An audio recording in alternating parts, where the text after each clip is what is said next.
Share করতে নেই, যেটা মানুষ ঘুমিয়ে ঘুমিয়ে দেখে, এটাও স্বপ্ন। আবার আরেকটা আছে যেটা মানুষকে ঘুমাতে দেয় না, ওইটাও স্বপ্ন, ওইটার ভিশন বলে। এই দুইটার একটাও কারোর সাথে শেয়ার করতে নেই। এর কারণটা কি? কারণটা হচ্ছে স্বপ্নের ব্যাখ্যা যেমনটা করা হয় তেমনটাই হয়।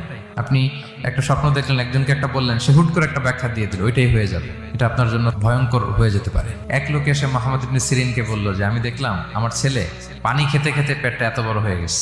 এই একই স্বপ্ন আরেকটা লোকও দেখলো, দেখে এক মূর্খের কাছে জিজ্ঞেস করলো। সে বলল, সর্বনাশ, এত বড় পেট হয়ে গেছে, তোমার ছেলে তো মারা যাবে। ঠিকই কদিন পরে ছেলেটা মারা গেল।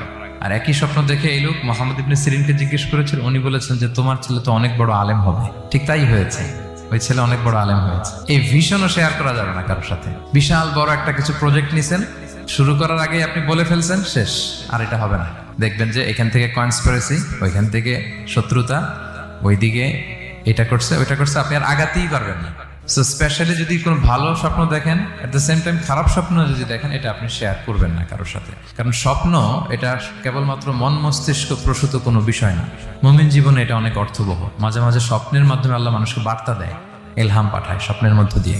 যার জ্ঞান নেই বা ব্যক্তিগত জীবনে পাপী, ভালো মানুষ নয় বা হিংসুক টাইপের, এদের কাউকে আপনার কখনো স্বপ্ন শেয়ার করবেন না। ভালো স্বপ্ন দেখলে শুকরিয়া করবেন আল্লাহর, আলহামদুলিল্লাহ, আল্লাহ কবুল করো। খারাপ স্বপ্ন দেখলে পানাহা চাবেন আল্লাহর কাছে।